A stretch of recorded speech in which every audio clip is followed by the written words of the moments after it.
Day 2 of trying to make pasta out of unripe plantain flour and sorghum grain flour. So yesterday, let me just take you through a run back. Yesterday, I was trying to slice the unripe plantains. I didn't finish, so I'm here at the lab to continue the process.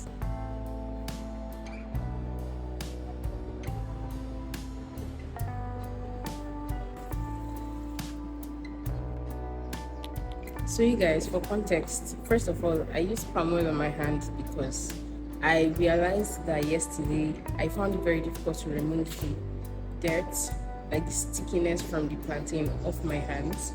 So the principal technician told me that I should make sure I use oil or grease basically on my hand the next time I want to slice. Then I'm putting this in water again because I did finish up yesterday night, so I kept it in the freezer, and now it is frozen. I would have waited for it to defrost, but I do not have so much time because of chapel service starting in the next like 45 minutes roughly. So the water is just to aid aid the defrosting. You know what I've been thinking about lately?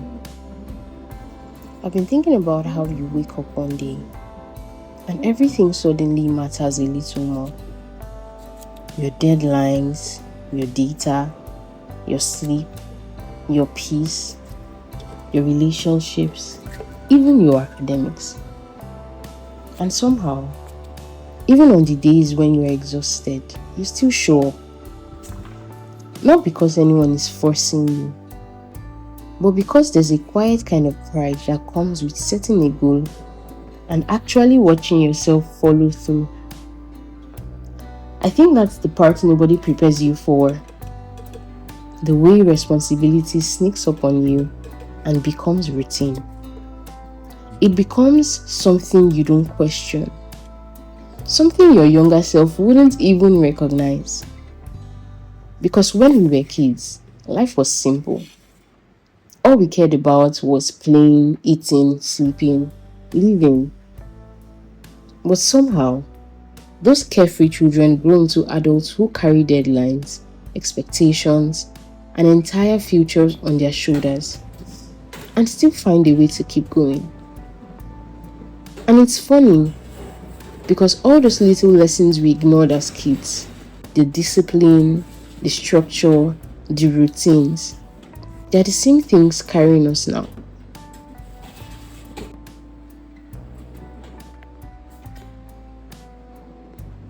So because I'm running late, I'm just going to quickly run you through.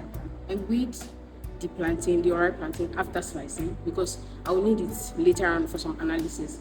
So, and I've just sprayed them on these dehydration trays and put them in the dehydrator. This is not all, there's still some. I'm already running late. Chapel service starts at 10:30.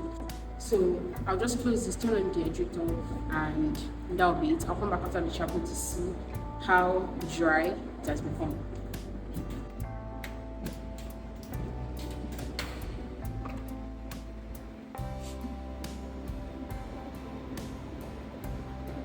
So I put the dehydrator on 60 degrees.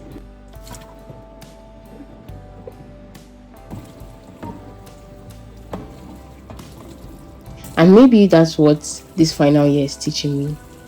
Not just how to follow through a project, but how to become someone my younger self would be proud of.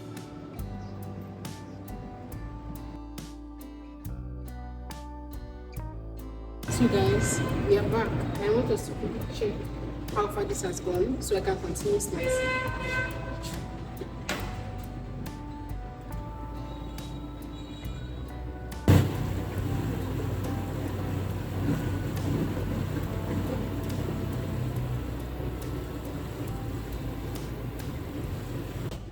Alright guys, so let me just tell you what's currently happening so you know what to expect in the next video.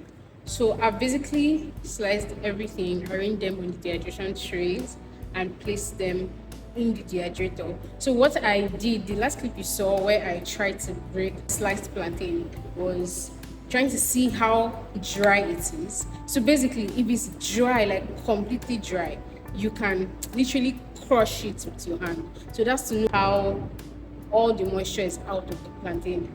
So that's basically what I'm doing. Plantain is very easy to dehydrate actually because it's fast. It's been only about 3 hours, 3 hours, 30 minutes, I believe. And on 60 degrees Celsius, I didn't even put it too high, and it's working just fine.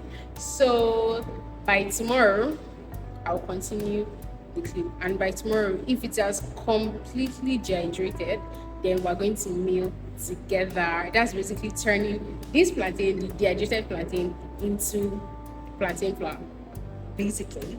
So we'll have to take measurements for that.